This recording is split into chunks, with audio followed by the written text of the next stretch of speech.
Barron Trump is winning hearts all over the internet as old videos of him as a little boy resurface, showing just how adorable he was. I like my suitcase. I have to go to school now. Yeah, you will have lunch and then you go to school. Now I'm gonna go. Yeah, first you will have lunch and then you go to school. And here's the twist.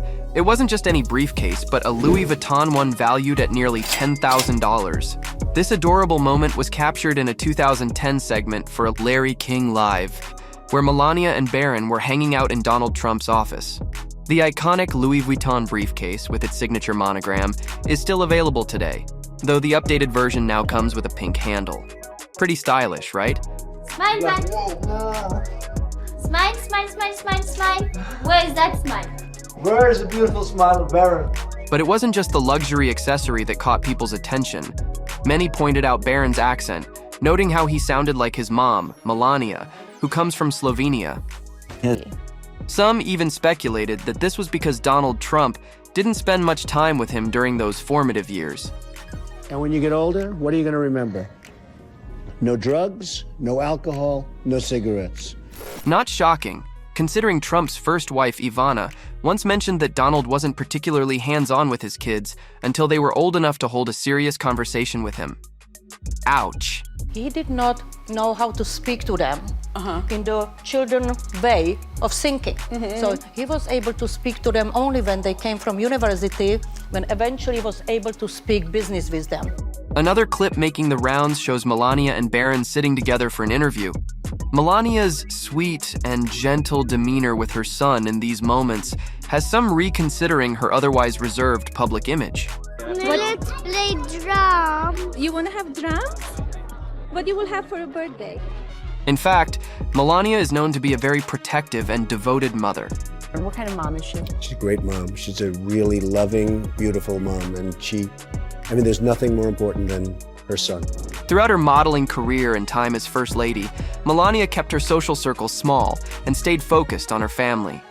And now I have a 4-year-old, but I almost appreciate the other children more just by having Barron. So it's really quite wonderful.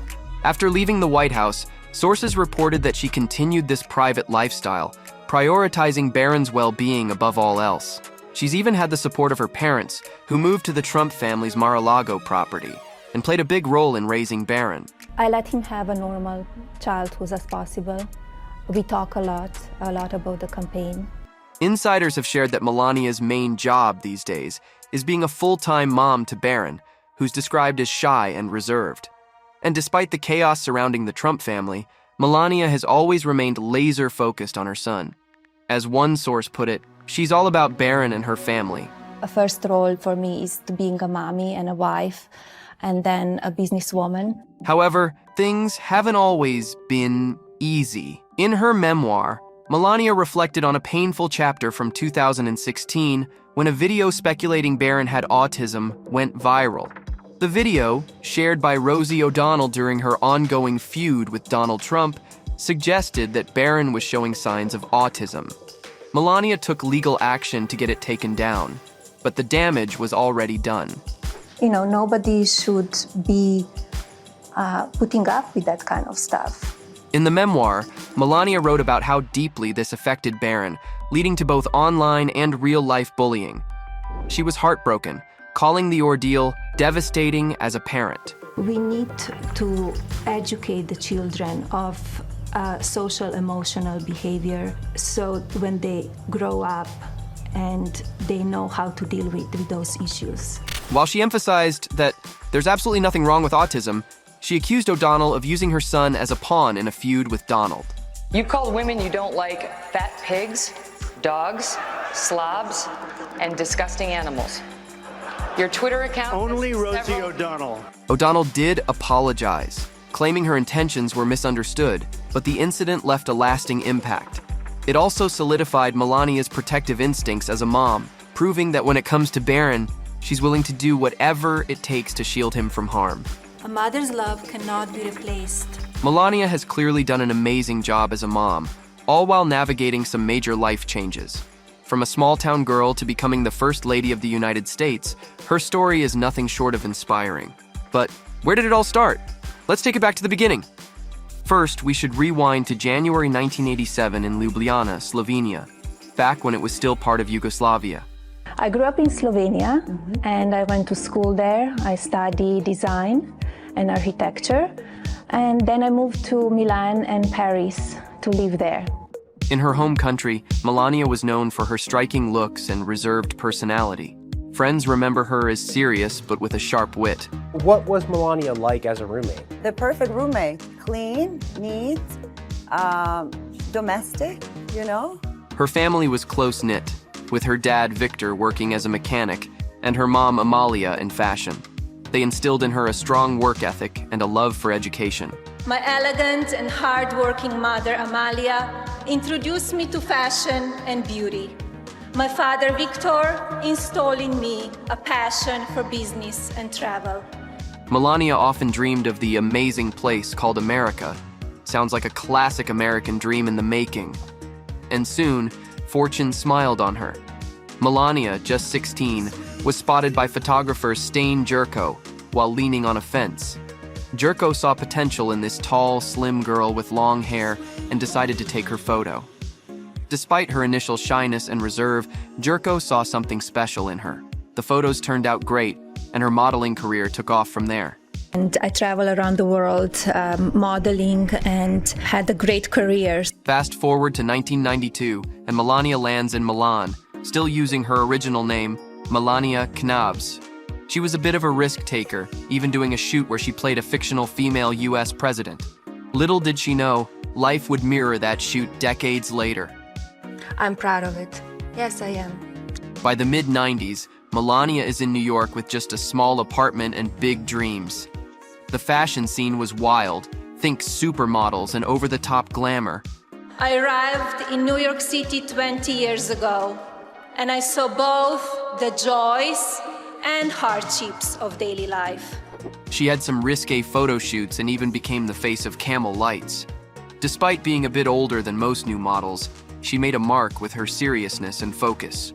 Then came her big break in 1998, when Paolo Zampoli introduced her to Donald Trump. We met in New York. It was a fashion week and it was a party, big party, so we met there. Now Trump, with his flashy reputation, didn't exactly sweep Melania off her feet right away. In fact, she famously didn't give him her number immediately. So he asked me for the number and I said, I will not give you my number.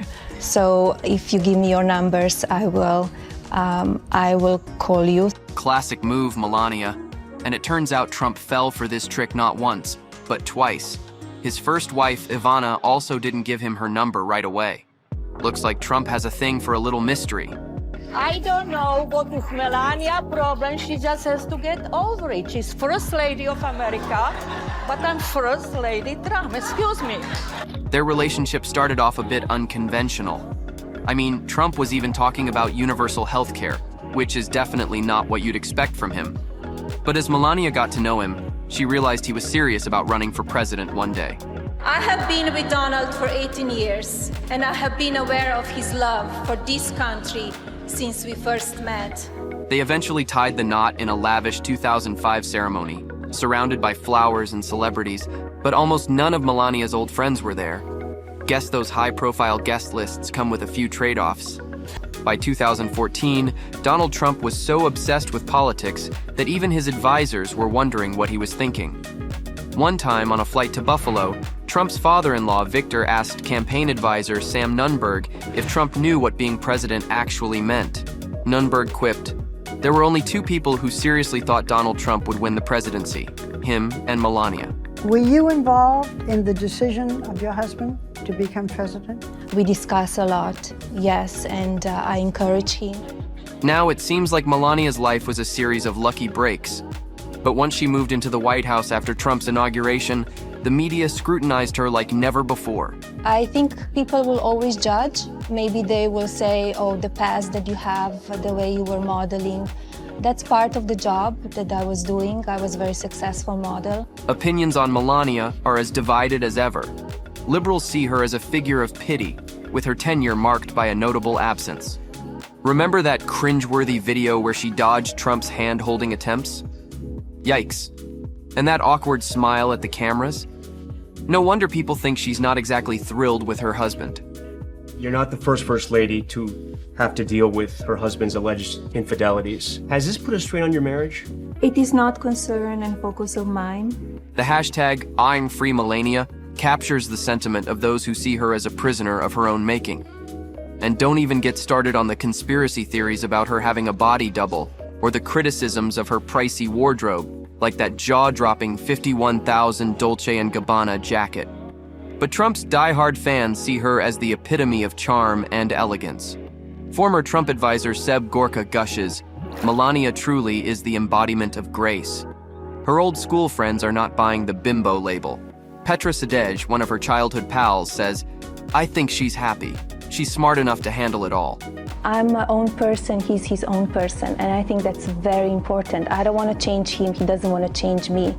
Melania's biography, The Art of Her Deal, suggests she's been playing the long game. The author, Mary Jordan, claims Melania used various scandals, including the infamous grab 'em by the pussy tape, to renegotiate her prenup. Classic Melania move, delay moving to Washington for a better. Former friend and aide Stephanie Winston Wolkoff shared that people often see Melania as a counterbalance to Donald Trump, giving the impression she's a hostage hoping to be freed. But maybe that's not the case. As Wolkoff wrote for the Daily Beast, the truth is Melania knows and supports Donald and his viewpoints. Do you love your husband? Yes, we are fine, yes. It's what media speculate and it's gossip, it's not always correct stuff. As Wolkoff suggests, she knows exactly who she married and lives by the same principles. She's a ruthless survivor and opportunist, willing to do whatever it takes for self-preservation. Smart. Take Operation Block Ivanka as an example. Their strained relationship is no secret. Melania clearly isn't a fan of Ivanka, and this operation was next-level petty. Melania and Wolkoff made sure Ivanka was kept out of the inaugural photos and videos so her face wouldn't be part of that iconic special moment. Stephanie says Ivanka approached her to make sure she was placed prominently next to her father when President Trump was sworn into office. You don't do that to the First Lady of the United States of America. You do not try and position yourself. Yes, Operation Block Ivanka was petty, Winston Wolkoff wrote. Melania was in on this mission. But in our minds, Ivanka shouldn't have made herself the center of attention in her father's inauguration. When I spoke with Melania about the picture itself, we figured out how to make sure that Barron was in between Donald and Melania, and that to Melania's right would be Donald Jr., and that Ivanka would be next. It's clear that Melania knows how to maneuver within the family dynamics to protect her position. There's one First Lady, and Melania will be an unbelievable First Lady. She's a remarkable person. And now, while Trump faces trial in the Stormy Daniels hush money case, Melania is keeping a low profile. But maybe there's a more calculated reason behind it. And a guy walked up on me and said to me, leave Trump alone, forget the story. And then he leaned around and looked at my daughter and said, a beautiful little girl, it'd be a shame if something happened to her mom. So, after 24 years of incredible highs and lows, from her arrival in New York as a model to becoming the First Lady, Melania's story is nothing short of extraordinary. It's like the ultimate American dream, with a few nightmare twists along the way. And while it may seem surreal, one thing is undeniable. Melania Trump's rise from Sevnica to Washington, D.C. is one of the wildest American success stories ever.